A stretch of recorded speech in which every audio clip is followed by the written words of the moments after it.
بسم اللہ الرحمن الرحیم. ابتدا ہے رب کائنات کے نام سے جس کے کن کہنے سے اس دنیا میں موجود ہر چیز کا وجود عمل میں آیا. انگنت درود و سلام سرور کائنات محمد مصطفیٰ صلی اللہ علیہ وآلہ وسلم پر جن پر خود رب کائنات نے درود و سلام بھیجا. السلام علیکم. پروگرام ہم اور رمضان کی خصوصی نشست حضرت علی کرم اللہ وجہ الکریم کی شہادت کے حوالے سے آج آپ کی خدمت میں حاضر ہیں. جناب حضرت علی کرم اللہ وجہ الکریم شیر خدا کا لقب ملا ان کو. اللہ رب العزت نے بہت سی نوازشات بہت سی سعادات سے آپ کو نوازا. اللہ رب العزت نے بہت سے مقامات پر حضرت علی کے مرتبے کو بہت واضح فرما دیا. آقا صلی اللہ علیہ وآلہ وسلم نے ان کے لیے فرمایا کہ میں علم کا شہر ہوں اور علی اس کا دروازہ ہے. حضرت ابو بکر صدیق رضی اللہ تعالی عنہ نے فرمایا کہ علی کو دیکھنا بھی عبادت ہے. سوچئے کیا مرتبہ ہوگا اس شخصیت کا، خلیفہ چہارم کا. آج میرے ساتھ حضرت علی کرم اللہ وجہ الکریم کی شخصیت پر بات کرنے کے لیے موجود ہیں. بہت ہی زبردست ڈیبیٹر ہیں، بہت اچھا بولتی ہیں، شاہزنان اسد. السلام علیکم. وعلیکم السلام. کیسے مزاج ہیں آپ کے؟ الحمدللہ. آپ ٹھیک ہیں؟ اللہ کا کرم ہے. بہت بہت شکریہ شاہزنان. بہت صبح کا وقت ہے، سونے کا وقت ہوتا ہے اور آپ کا آفس جانے کا بھی وقت جو ہے وہ قریب ہے. آپ نے ہمارے پروگرام کے لیے وقت نکالا اور ہمیشہ ہی آپ جو ہے وہ ایک ہی آواز پر فوراً حاضر ہوتی ہیں. بہت بہت شکریہ آپ کا. آپ کا شکریہ کہ آپ نے مدعو کیا. حضرت علی کرم اللہ وجہ الکریم حضرت ابو طالب کے بیٹے، فاطمہ بنت اسد کے بیٹے، آقا صلی اللہ علیہ وآلہ وسلم کے چچا زاد، حسن و حسین کے والد، زینب کے والد. شخصیت کیسی شخصیت تھی، کیا کمال تھا ان کی شخصیت میں کہ اتنے بڑے مرتبے پر اللہ رب العزت نے انہیں فائز فرمایا. ہم اس شیر خدا وسیع رسول کی کیا شخصیت بیان کریں گے کہ جس کی ولادت ہی اگر ہو رہی ہے تو خانہ کعبہ میں ہو رہی ہے. یعنی جس کی ولادت ہو رہی ہے اور بنت اسد جب خانہ کعبہ کی جانب بڑھ رہی ہیں تو دیوار کعبہ شک ہوتی ہوئی نظر آ رہی ہے کہ آئیے کہ آپ اندر تشریف لے جائیے. اور اس سے کیا آپ کا مرتبہ یہ بیان ہوتا ہے کہ جس طرح جناب عیسیٰ کی والدہ تھی جناب مریم تھی، وہ بھی خانہ کعبہ میں موجود تھی پہلے. اور جب جناب عیسیٰ کی ولادت کا وقت قریب تھا، کیا خانہ کعبہ سے کیا آواز آئی تھی کہ اے عیسیٰ یہاں سے باہر چلی جاؤ کہ تم پر ولادت کا وقت ہے. لیکن جب جناب بنت اسد جا رہی ہیں خانہ کعبہ کی جانب تو دیوار کعبہ شک ہوتی ہوئی نظر آ رہی ہے کہ خانہ کعبہ گویا کہہ رہا ہے کہ آئیے بی بی اندر آ جائیے. اور یہ وہ شیر خدا ہے جو خانہ کعبہ میں ولادت پا رہے ہیں. اور ولادت پانے کے بعد آنکھیں کھول رہے ہیں تو کہاں کھول رہے ہیں؟ آغوش رسالت میں آنکھیں کھول رہے ہیں. اور آغوش رسالت میں آنکھیں کھول کے کہہ رہے ہیں یا رسول اللہ یہ بتائیے توریت سناؤ، زبور سناؤ، انجیل سناؤ یا قرآن مجید سناؤ. اور اسی وقت رسول خدا اپنی زبان علی مرتضیٰ کی زبان میں دے رہے ہیں. جب جس کی پرورش خود رسول خدا کر رہے ہوں تو اس کی پرورش ہم آپ کیا بیان کریں گے، اس کے علم کی نوعیت ہم کیا بیان کریں گے جو پیدا ہوتے ہی رسول کی آگوش میں آ کر کہہ رہا ہے کہ توریت سناؤ، زبور سناؤ، انجیل سناؤ. حتیٰ کہ ابھی قرآن مجید نازل نہیں ہوا لیکن کہہ رہے ہیں کہ یا رسول اللہ اگر آپ حکم کرے تو میں آپ کو وہ بھی سناؤں. اور آپ نے سورہ مومنون کی تلاوت بھی فرمائی تھی. تب سورہ مومنون کی تلاوت فرمائی تھی. آقا صلی اللہ علیہ وآلہ وسلم نے جب اپنی آغوش میں لیا، آنکھیں کھولیں، ایسا چہرہ جس کا امتی ہونے کی جو دعا ہے وہ تمام انبیاء نے مانگی اور وہ ان کے خاندان میں پیدا ہوئے. جب آنکھ کھولی تو ان کی گود میں آنکھ کھولی. کیا ایسے خاص فضائل و مناقب تھے جو آقا صلی اللہ علیہ وآلہ وسلم نے کسی اور صحابی کے لیے نہیں فرمائے، صرف حضرت علی کرم اللہ وجہ الکریم کے لیے فرمائے؟ اور ان کی وجوہات کیا تھی؟ سب سے بڑا فضائل تو یہی تھا کہ آپ کی پیدائش خانہ خدا میں ہو رہی ہے. دوسری، آپ امیر المومنین کہلائے اور کوئی نہیں ہے جو امیر المومنین کا رسول اللہ نے کسی کو لقب دیا ہو. دوسرا، اور کوئی نہیں ہے جسے رسول اللہ اپنے انگلیوں پر بلند کر کے کہہ رہے ہوں کہ من کنتم مولا فحاذا علی مولا، کہ جس کا میں مولا اس کا علی مولا.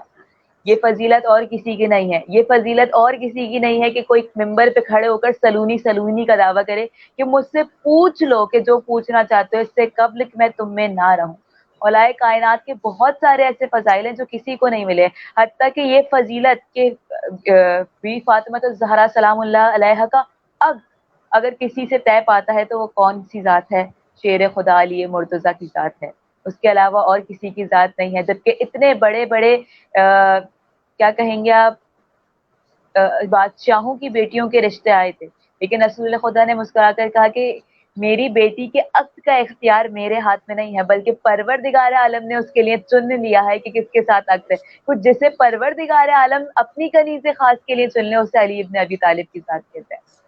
سبحان اللہ سبحان اللہ. ابھی آپ نے تذکرہ کیا من کنت مولاہ فہذا علی مولا، یہ کہنے کی کیا وجوہات ہیں؟ ان کی ذرا وضاحت کیجیے گا. آقا صلی اللہ علیہ وآلہ وسلم نے غدیر خم کے موقع پر کیوں کہا حضرت علی کرم اللہ وجہ الکریم سے؟ دیکھیں وہ آخری حج تھا، حجۃ الوداع تھا، اور اس وقت پروردگار عالم نے کہا تھا کہ اے رسول اگر تم نے یہ نہیں بتایا تو تم نے کچھ بھی نہیں کیا. اس وقت کیونکہ رسول اللہ کو، کیونکہ پروردگار عالم چاہتا تھا کہ اس کے بعد اگر کسی کو منصب ملے یا لوگ گمراہ ہو جائیں گے، ظاہر رسول کے بعد کوئی تو ایسا ہونا جو رسول کی طرح ہی ہو، رسول سے علم حاصل کیا ہو، جس میں رسول کی گفتار ہو، لہجہ ہو، انداز ہو. تو اس کے علاوہ ہمیں کسی کی شخصیت نہیں ملتی سوائے علی ابن ابی طالب کی. اسی لیے وہ کتنا خوبصورت غدیر خم کا ممبر تھا کہ رسول نے ایک جگہ روکا، کہا انتظار کرو کہ اس سے پہلے کہ پیچھے والے اس جگہ آ جائیں اور جو آگے نکل گئے وہ بھی اس جگہ آ جائیں. اور پھر اعلان کیا کہ من کنت مولا فہذا علی مولا، کہ سب یہ بات سن لیں کہ میرے بعد اگر کبھی گمراہ نہیں ہونا، اگر کسی سے علم حاصل کرنا ہے، کسی سے جاننا ہے کہ کیسے زندگی گزارنی ہے، تو اسی در پر آ کر کرنا ہے. کیونکہ پروردگار عالم بھی قرآن مجید میں کہہ رہا ہے نا کہ اے رسول ہم نے تمہیں حق کے ساتھ قرآن نازل کیا، ہم نے تمہارے اوپر حق کے ساتھ قرآن نازل کیا. تو یہ حق کیا ہے؟ عبداللہ ابن مسعود آتے ہیں رسول اللہ صلی اللہ علیہ وآلہ وسلم کے پاس اور کہتے ہیں یا رسول اللہ میں جاننا چاہتا ہوں کہ یہ حق کیا ہے. تو رسول مسکراتے ہیں اور کہتے ہیں کہ یہ بتاؤ کہ حق جاننا چاہتے ہو یا دیکھنا بھی چاہتے ہو؟ تو وہ سنتے ہیں کہ حق کو دیکھا بھی جا سکتا ہے، فوراً کہتے ہیں کہ یا رسول اللہ اس سے بڑھ کر اور کیا بات ہوگی اگر حق کو دیکھ لیا جائے؟ رسول مسکراتے ہیں، کہتے ہیں جاؤ سامنے ایک حجرہ ہے، اس حجرے میں چلے جاؤ. اور عبداللہ ابن مسعود اب آگے بڑھتے ہیں اور حجرے کی جانب جاتے ہیں. جب حجرہ کھولتے ہیں تو کیا عجیب منظر دیکھتے ہیں، علی ابن ابی طالب مصلی عبادت پر موجود ہیں. اب کچھ دیر وہاں قیام کرتے ہیں، ڈھونڈنے کی کوشش کرتے ہیں شاید سمجھ آ جائے حق کہاں پر ہے. مجھے تو حق نظر نہیں آ رہا، کچھ ادھر ادھر دیکھنے کی کوشش کرتے ہیں، یا تو فقط علی ابن ابی طالب کی ذات ہے مصلی عبادت پر موجود ہے. بس اب تھوڑی دیر بعد جب باہر آتے ہیں رسول سے کو پریشان ہو کر دیکھتے ہیں، رسول مسکرا کر کہتے ہیں حق دیکھا ہے؟ تو کہتا ہے میں حق کیسے دیکھا تھا، اندر تو فقط علی ابن ابی طالب ہیں. تو رسول مسکرا کر کہتے ہیں عبداللہ ابن مسعود اب بھی نہیں پہچانا، حق ما علی، حق ما علی، حق ما علی، علی ما الحق، حق علی کے ساتھ ہے اور علی حق کے ساتھ ہے. یعنی پروردگار عالم نے اگر رسول کو بارہا اگر بھیجا ہے تو علی ابن ابی طالب کے ساتھ بھیجا ہے، یعنی بتایا ہے کہ دیکھو اسی وجہ ہی یہ تھی غدیر خم میں من کنتم مولا فہذا علی مولا کہنے کی کہ دیکھو دنیا کو بتا دینا کہ میرے بعد اگر کوئی ہے ولی ہے، کوئی وارث ہے، اگر کوئی مجھ جیسی مشابہت رکھتا ہے یا میرا کردار انداز مجھ سے جس نے تعلیم حاصل کی ہو تو فقط علی ابن ابی طالب کے ساتھ. سبحان اللہ سبحان اللہ.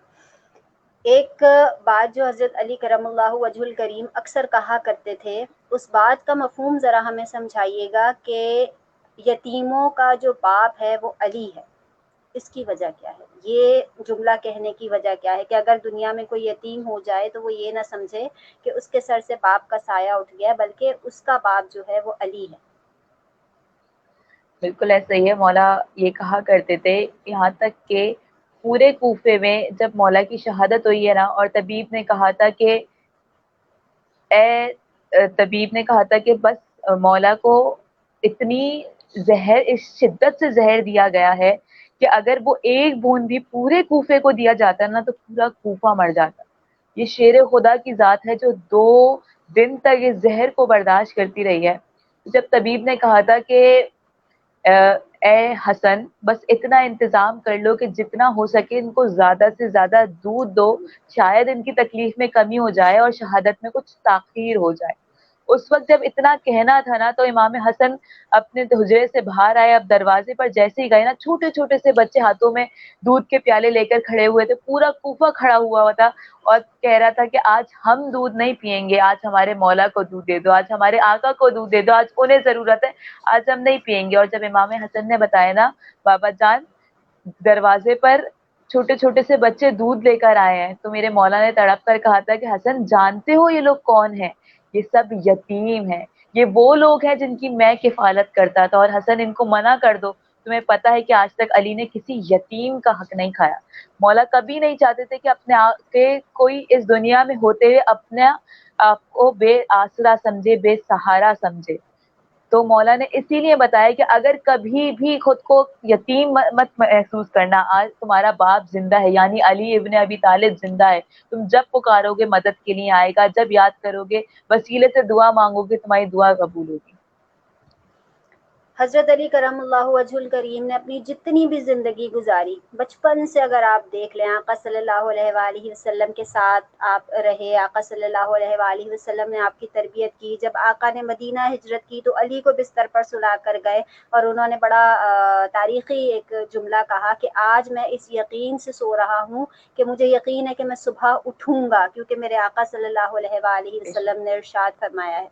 پوری زندگی صبر و پیکر اللہ کی راہ میں ہر طرح سے ہر قربانی انہوں نے دی، کبھی کسی قربانی سے دریغ نہیں کیا. اور جیسا کہ ابھی آپ نے بتایا کہ جو زہر ان کو دیا گیا، جو وار ان پر کیا گیا، وہ اتنا زہریلا تھا کہ اگر ایک بوند بھی جو ہے وہ پورے کوفہ کو ملتی تو وہ اسی وقت ختم ہو جاتا. کیا ایسی خاصیت تھی کہ اللہ رب العزت نے صبر کا پیکر بنا کر بھیجا تھا؟ اتنا صبر، اتنی بہادری، اتنی جرت، کیا ایسی وجہ تھی؟ جس کی پرورش رسول خدا نے کی ہو، اس کی صبر، اس کا پیکر، اس کی شجاعت ہم کیسے بیان کر سکتے ہیں. جو سیکھ رہا ہے بچپن سے کہ کس طرح رہنا ہے، رسول ساتھ لے کے گھوم رہے ہیں. رسول خدا یعنی ان کا جو لقب ہے وہ شیر خدا ہے. پروردگار عالم لقب ایسے ہی نہیں مل جاتا. اگر ہم آپ دیتے ہیں نا کسی کو لقب تو اس میں جھوٹ ہو سکتا ہے، لیکن جسے رسول اور پروردگار عالم لقب دے اس میں کوئی شک کی بھی گنجائش نہیں ہے. تو یہ وہ ہے جو نفس، اور یہ وہ ہے جب رسول کے بستر پہ سوئے تھے نا تو پروردگار عالم نے ان کا نفس خرید لیا تھا. اس کے نفس، اس نیند کے بدلے میں اس پروردگار عالم نے کہا تھا کہ یا علی تم ساری میری مرضیاں لے لو اور اپنا نفس مجھے دے دو. تو مطلب آپ ان کی شان کا اندازہ لگائیے، جو وجہ اللہ بھی ہو، عین اللہ بھی ہو، ید اللہ بھی ہو. مطلب ہم نہیں اندازہ لگا سکتے ان کی فضیلت کا، ان کے انداز، ان کی شجاعت کا، ان کی مرتبے کا. اور یہاں پہ مجھے ایک شعر یاد آتا ہے کہ محراب ہے علی تو ممبر پہ ہے علی، محراب ہے علی تو ممبر پہ ہے علی، کعبہ گواہ دوش پیمبر پہ ہے علی، اور ہجرت کی شب رسول کے بستر پہ ہے علی. ہجرت کی شب رسول کے بستر پہ ہے علی، کوثر علی کی ملک ہے، جنت میں ہے علی، ہر جاں علی ملیں گے، ہر جاں علی ملیں گے، نہ دامن بچائیے، اور اگر بچنا اگر علی سے ہے تو جہنم میں جائیے. بے شک بے شک بے شک ایسا ہی ہے. جب خیبر فتح کرنا تھا، بہت زور لگا دیا صحابہ کرام نے، نہیں فتح ہو پا رہا تھا، مرحب نہیں قابو ہو پا رہا تھا. حضور صلی اللہ علیہ وآلہ وسلم نے فرمایا کل میں علم اس کو دوں گا جس سے اللہ بھی محبت کرتا ہے اور اس کا رسول بھی محبت کرتا ہے. خیبر فتح ہو گیا، حضرت علی کو علم دیا گیا، خیبر فتح ہو گیا. مرحب جو ہے اس کو ایک ہی بار میں حضرت علی کرم اللہ وجہ الکریم نے جو ہے وہ ختم کر دیا. بہت سی فتوحات حضرت علی نے اپنی زندگی میں دیکھی. آقا صلی اللہ علیہ وآلہ وسلم نے بہت سے القابات سے ان کو نوازا، لیکن جب شہادت کا وقت قریب تھا تب حضرت علی نے ایک جملہ بیان فرمایا کہ آج علی کامیاب ہو گیا. اس جملے کی وجہ کیا تھی اس وقت بیان فرمانے کی؟ حالانکہ آپ کو جو ہے وہ من کنت مولاہ فہذا علی مولا بھی آقا صلی اللہ علیہ وآلہ وسلم نے کہا.